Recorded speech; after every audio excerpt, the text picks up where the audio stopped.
할렐루야. 네, 새벽에 나오신 여러분들 환영하고 축복합니다. 오늘도 예수님과 동행하는 승리의 하루가 될 줄로 믿습니다. 자, 레위기 12장은 출산한 산모에 대한 정결 규례입니다. 성경은 오늘 여호와께서 모세에게 말씀하셨는데, 이제 여인이 임신했다가 아이를 낳았을 경우에 어떻게 그 정결 기간을 보낼 것이냐. 이래 성경은 아이를 낳으면, 남자아이를 낳으면 7일 동안은 절대적으로 부정합니다. 그리고 나머지 33일은 부정기간입니다. 그래서 그 기간에는 성물을 만질 수도 없고 성소에 나가서 예배 드릴 수도 없습니다. 사람들을 만날 수도 없습니다. 이것이 하나의 구약에서의 규례입니다. 그리고 또 여자아이를 낳으면은 그것이 배로 늘어납니다. 그래서 한 주, 일에 한 주간이 아니라 절대 부정 기간은 2주간 14일입니다. 그리고 부정한 기간은 늘어나서 66일이 됩니다. 그래서 앞에 모든 걸 포함하면은 40일 동안 여인은 출산하고 나서 사람들을 만날 수 없고, 그다음에 여자아이를 낳으면 그 산모는 80일 동안을 만날 수 없는 이런 부정한 정결 규례의 기간을 보내게 됩니다. 어찌 보면 참 왜 이것이 부당하지 않느냐 이런 생각이 들죠. 우리 성경을 한 번 더 읽어보죠. 우리 2절과 3절입니다. 2절과 3절 시작. 이스라엘 자손에게 말하여 이르라. 여인이 임신하여 남자를 낳으면 그는 이래 동안 부정하리니 곧 월경할 때와 같이 부정할 것이며, 8째 날에는 그 아이의 포피를 뵐 것이요. 이 포피라는 건 뭐예요? 양피, 할례죠, 할례. 요즘 포경 수술한다는 그런 유대인들의 할례 의식. 그래서 8째 날, 8일째는 아이의 할례를 행한다. 자, 그런데 4절에 보니까 이제 그 여인은 33일을 지내야 산일이 깨. 이건 남자아이를 낳았을 경우죠. 자, 4절 한번 더 읽죠. 4절입니다. 시작. 그 여인은 아직도 33일을 지내야 산열이 깨끗하리니 정결하게 되는 기한이 차기 전에는 성물을 만지지도 말며 성소에 들어가지도 말 것이며, 7일 동안은 절대적으로 부정하고 33일은 부정기간에, 그때는 성물을 만질 수도 없고 또 성소에 들어가서 예배할 수도 없는, 그것이 이제 2절과 4절에 소개되고, 그다음에 5절에는 여자아이를 낳았을 경우는 그것이 꼭 2배로 늘어나서, 요즘으로 하면 예전에 지금이야 뭐 딸이 더 귀하지만 한때는 또 딸이 낳으면 아들 낳아야 된다 그럴 때는 또 딸을 낳아서도 그런데 이게 또 뭐 부정기간은 또 더 길어. 왜 이런 규례를 만드셨을까? 이 참 우리가 볼 땐 이해가 안 됩니다. 일단은 우리가 이런 질문을 가져볼 수 있어요. 이 출산은 축복이 아닌가? 왜냐하면 창세기 1장 28절에 보니까 하나님이 세상을 창조하시고 그리고 남자와 여자를 만드신 후에 첫 번째 주는 말씀이 뭐예요? 너희가 생육하고 번성하라는 거예요. 생육하고 번성하라는 건 뭐예요? 자식을 많이 낳으라는 겁니다. 자식을 많이 낳는 건 축복이에요. 그게 남자아이든 여자아이든. 그런데 그 축복된 일, 그 감사하고 경사스러운 일이 왜 부정한 일이 됐느냐는 거예요. 왜 이렇게 여인들은 아이를 낳으면 40일 동안 아무도 만날 수 없고, 이런 회중의 모임에 갈 수도 없고, 성소에 들어가서 성물을 만질 수도 없고, 왜 이렇게 이 죄인 취급하냐는 거예요. 왜 그래? 그래서 또 여자아이를 낳으면 또 80일로 그게 길어져 가지고 또 하나님 앞에 나가 예배할 수 없는, 왜 그런 것을 하나님은 이렇게 만드셨냐는 거죠. 그러면 하나님의 말씀이 이율배반적인 거 아니냐? 생육하고 번성하고 창대하라고 해놓고는 아이를 낳는 것도 이게 부정하다는 거예요. 이제 우리는 이것을 인간의 타락이 얼마나 무서운 것인가를 생각해 봐야 됩니다. 그러니까 하나님이 이 말씀을 주신 것은 인간이 타락하기 전이에요, 타락한 후에요? 타락하기 전이에요. 생육하고 번성하라는. 창세기 3장에 하나님이 금하신 선악과를 먹기 전에 창세기 1장 28절에 생육하고 번성하라는 거예요. 아이를 많이 낳고, 이렇게 이것은 정말 축복된 일이었어요. 그런데 창세기 3장에 가서 인간이, 아담과 하와가 결국 하나님이 금하신 선악과를 먹고 난 이후에 출산은 인간의 고통이 되어버린 거예요. 뭐 남성들은 땀을 흘려야 먹고 살 수 있고, 땅은 엉겅퀴를 내고, 여인들은 해산의 고통을 겪게 되었어요. 해산의 고통을. 그러니까 만약에 인간이 타락하지 않았다면 인간에게 이 출산이라는 것은 아주 즐거운 경험이 됐어요. 그러나 여인들에게는 이건 고통스러운 경험이잖아요. 아이를 낳다가 때로는 죽기도 하고, 뭐 생명을 잃기도 하고, 아이가 죽기도 하고, 이런 일들이 정말 이건 생명을 건 혈투라는 거예요. 왜? 그래서 많은 피를 흘리잖아요. 하열이 있고, 여러분. 그 분비물이 따라오고 말이에요. 그것을 다 성경은 부정한 것이라고 말합니다. 그러니까 인간이 타락하기 전에는 그 모든 것은 아름다운 축복이었지만 인간이 타락한 이후에는 그 모든 것이 부정한 일이 되어버렸다는 거예요. 왜? 인간은 출산을 통해서 그 죄가 그 자녀에게 또 전달되어진다는 것입니다. 그래서 우리가 우리의 구속자 되시는 예수 그리스도는 어떻게 해요? 결국 타락한 인간의 몸을 통해서 오시지 않으셨습니다. 그래서 동정녀 마리아의 몸을 통해 성령으로 잉태된 줄로 믿습니다. 그러니까 인간의 죄의 영향, 원죄의 영향을 예수님은 받지 않은 거예요. 그렇기 때문에 그분은 무흠하고 무죄한 거예요. 그렇기 때문에 우리 인간을 죄에서 구속할 수 있는 분이에요, 여러분. 우리의 구속자의 조건은 죄가 없어야 돼요. 무흠하고 흠이 없어야 되는 거예요. 예수님은 그래서 마리아라는 여인의 몸을 통해서 인간의 어떤 육체적 관계를 통하지 아니하고 이 땅에 오신 것이 분명하죠. 그러니까 보통 여인을 통해서 이렇게 이 땅에 오는 아이는 또 태어나자마자 결국 뭐예요?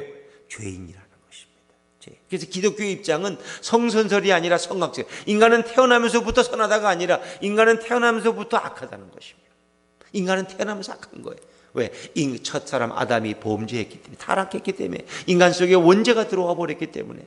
그래서 우리는 어린아이가 태어나지만 그 어린아이도 결국은 예수 그리스도를 통해서 구속함을 받아야 될 존재라는 것이, 이것이 기독교의 입장인 것입니다. 아니, 그 태어난 아이가 무슨 죄가 있다고, 걔가 무슨 죄가 있다고. 인간은 태어나면서부터 죄를 가지고 태어나는 거예요. 그것이 인간이 타락 후에 온 이 모든 저주의 결과였다. 그러니까 아담과 하와가 범한 이 첫 사람의 이 죄가 얼마나 큰 것인가. 첫사람 한 사람이 범죄함으로 온 인류에게 죄가 임한다. 두 번째 사람으로 오시는 결국 두 번째 아담이신 예수 그리스도를 통해서 그 죄가 속죄함을 입게 되는 거예요. 성경은 그것을 계속해서 말씀하고 있는 것입니다. 그래서 이 40일 동안의 정결 기간이 끝난 다음에도 어떻게 해요? 그 죄가 다시 용서받기 위해서 하나님 앞에 나아가서 번제와 속죄 제물을 드리는 거예요. 번제로서 염소를 드리고 또 비둘기를 드리고, 수염소가 번제를 통해서. 그렇죠? 그래서 속죄제와 번제를 동시에 드려요. 속죄제라는 건 뭐예요? 죄를 진 사람이 하나님 앞에 죄 씻음을 위해서 제사를 드리는 게 속죄제예요. 그럼 왜 이 산모가 왜 죄인이냐 말이에요. 그것은 그가 이런 출산의 과정을 통해서, 이미 인간이 타락한 이후에 출산의 과정을 통해서 그가 부정하기 때문에 정결케 되는 기간을 거쳐야 된다는 것입니다. 이것이 성경이 정한 규례인 것입니다. 그래서 이 구약이 정한 모든 이 정결 규례들은 결국 뭐예요? 예수 그리스도의 구속을 예표하고 있는 것입니다. 이것으로 인간이 온전히 깨끗해질 수 없기 때문에, 그것은 임시적인 것이고 그것은 부분적인 것이기 때문에 결국 이 땅에 오신 예수 그리스도를, 그의 속죄를 통해서 인간은 온전히 죄사함을 받을 수 있는 것입니다. 그래서 인간은 태어날 때 죄악 가운데 출생한다. 그래서 일반인들, 기독교인들이 아니고 신앙이 없는 분들은 막 흥분해요. 아이고, 어린애가 태어났는데 걔가 착하지, 걔가 무슨 죄를 아느냐, 걔가 무슨 미움을 가지고 있는, 남을 욕을 해봤느냐, 말도 못하는데 근데 걔가 왜 악하냐, 걔가 왜 죄인이냐는 거예요. 그 애는 태어난 게 선한 게 아니냐. 그래서 그 태어난 아이는 아무 죄도 없고 너무 깨끗하고 너무 순결한데 이 성장하면서 인간의 죄를 보고 욕을 배우고 못된 것을 봤기 때문에 그가 죄인이 되는 거지, 태어난 아이가 무슨 죄인이냐 말이에요. 이래서 막 흥분하는 분들이 있어요. 윤리교사 같은 분들 말이에요. 기독교의 신앙을 모르는, 성경을 모르는 분들은 그래요. 그러나 우리는 성경의 역사 속에 하나님이 모든 것을 선하게 창조했지만 죄가 들어옴으로써 인간이 타락하게 되고 원죄를 가져오고, 그리고 이 원죄라는 것은 없어지는 것이 아니라 인간이 출산할 때마다 태를 이어서 그것이 그 죄가 그 태어난 아이 속에 다시 또 원죄로 들어가기 때문에 결국 모든 인간은 예수 그리스도, 세상 죄를 지고 가는 하나님의 어린 양 예수 그리스도의 속죄를 통해서, 그의 죄사함과 그의 대속제물 되심을 통해서 용서받을 수 있는 길이 결국 하나님께서 준비해 놓으셨는 거죠. 그래서 여러분, 다윗은 그의 참회시 시편 51편 5절에 뭐라고 고백하고 있습니까? 내가 죄악 중에 출생하였으며 모친이 죄 중에 나를 잉태하였나이다. 여러분, 다윗이 고백하는, 자기의 어머니가 죄 중에 자기를 잉태했다는 거예요. 어머니가 무슨 간음을 행하고 다윗을 낳은 게 아니에요. 그것은 내 어머니도 근래적으로 원죄를 가지고 있다는 거예요. 내 어머니도, 내 어머니의 어머니도 그렇고, 인간이 아담의 타락 이후에 모든 인간은 죄 가운데 살고 있기 때문에 죄의 본성을 가지고 있고 죄의 원죄를 가지고 있다는 것을 다윗도 인정하고 있다. 그러니까 그 오랜 시절에 다윗도 이미 자기가 태어나면서 죄인이라는 걸 고백했고 그를 낳은 어머니도 죄인이라는 것을 그가 고백하고 있다는 거죠. 이것이 바로 기독교가 말하는 성경의 이 인간의 범죄 이후에 오는 타락의 현상이라는 거죠. 그래서 인간의 죄는 화목을 결국 깨뜨리는 거예요. 그래서 출산으로 인해서 여인들은 부정해지고 그리고 사람들과의 사회적 교류가 막혀버리고 종교적인 특권을 박탈당하는 예배에 나갈 수 없는 이런 것이 구약의 규례죠. 뭐 지금이야 이런 것이 해당되는 것이 아닙니다. 그래서 이것은 죄가 얼마나 무서운 것인가. 인간이 지은 죄라는 것이 결국은 이렇게 출산한 여인에게 모든 관계를 단절시킨단 말이에요. 죄는 우리의 행복을 가져가고 죄는 인간의 화목을 빼앗아가고 하나님과의 관계를 단절시키고 인간과의 관계도 단절시키는 것이 죄의 치명적인 무서움이라는 거예요. 결국 인간의 죄는 하나님만이 해결하실 수 있는 거예요. 그래서 하나님 앞에 나와서 이 산모는 40일 혹은 80일을 지난 다음에 속죄제를 드리고 번제를 드리는 거예요. 근데 여기서 이제 이런 질문을 해요. 아니 왜 남자아이를 낳으면 정결기간이 40일이고 여자아이를 낳으면 80일이냐 말이야. 딸 낳은 것도 지금 속상해 죽겠는데 무슨 정결기간이 2배로 길어졌느냐. 이제 이것은 저도 잘 모릅니다. 우리도 정확히 몰라. 그러나 이제 남자아이에 비해서 여아는 더 그 피를 많이 흘린다는 거예요. 왜? 여성의 또 생리 구조가 또 그렇게 남자보다는 더 복잡하기 때문에 뭐 그런 주석가들의 이야기도 있습니다. 우리는 정확한 대답을 몰라요. 또 한 가지 이런 답변도 있습니다. 남자아이는 태어나면은 8일 만에 뭘 받아요? 할례를 받아요. 할례를. 그러니까 피 흘림을 경험하는 거. 어른이 8일 만에 일주일이 지난 8일에 아이가 또 피를 흘리는 거예요. 그래서 그 피를 흘리면서 부분적으로 속죄가 이루어진다는 거예요. 그러나 딸은 할례를 받지 않는다는 것입니다. 진짜 여인들의 할례는 또 저 못된 이슬람 교도들은 여자아이를 낳으면 또 그 할례를 시켜요. 그래가지고 여자아이는 전혀 성감대가 다 파괴되어서 인간의 어떤 성적인 즐거움을 모르게 해요. 여자들은 아이 낳는 짐승처럼 이렇게 전락시켜. 이게 이슬람이에요. 무서운 이슬람. 이 여자들은 도구예요. 도구 그냥. 남자가 보통 결혼하면 여자들은 7명, 8명씩 다 여자를 거느리고 지금도 그러고 살아요. 이슬람 사람들이 여기 오면 한국에 오면 좋아할 게 아니에요. 그 사람들은 거기 이슬람에도 부인이 몇 명 되고 한국에 와서 또 한국 여인을 또 부인으로 삼아가지고 그걸 결국 이슬람을 퍼뜨려 나가는. 그래서 보통 그 사람들은 부인이 3명, 4명씩 돼서 그 이슬람이 무섭게 번져가는. 영국이라는 나라가 지금 이슬람에 의해서 지금 점령당해가고 있다는 거 아세요? 교회가 문을 닫으면 이슬람이 와서 그 교회를 사고 그 지역에 이슬람이 거주 지역이 돼서 그 지역의 사람들이 몇십 프로가 50% 이상이 이슬람 사람. 그러니까 거기서 나오는 국회의원은 시장은 또 이슬람 사람이에요. 그렇게 해서 종교적으로 그들이 영국을 지금 먹어가고 있다는 거예요. 영국이 지금 제일 나쁜 거예요. 교회 예배당이 나이트클럽이 되고 레스토랑이 되고 카페가 되고 다 변해. 십자가는 떼어지고 이게 지금 영국 교회 모습이에요. 그들이 뭘 받아들이는지 아세요? 종교는 차별하면 안 된다는 거예요. 동성애를 받아들여야 된다는 거예요. 그래서 영국의 목사들은 나가서 선교할 수 없어요.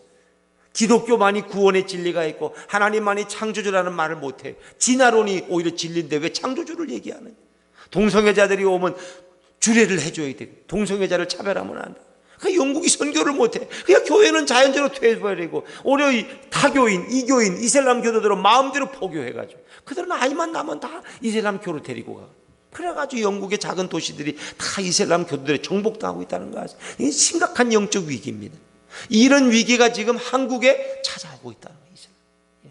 이 박근혜 대통령 때도 그런 일이 있었어요. 이슬람 사람들이 먹는 그 음식을 우리 한국에서도 개발하고 이슬람 사람들을 받아들이고 이런 일을 하시다가 좀 미안한 얘기지만 그분이 감옥 가셨어요. 뭐 다른 원인이 있지만 우리가 볼 때는 그래요.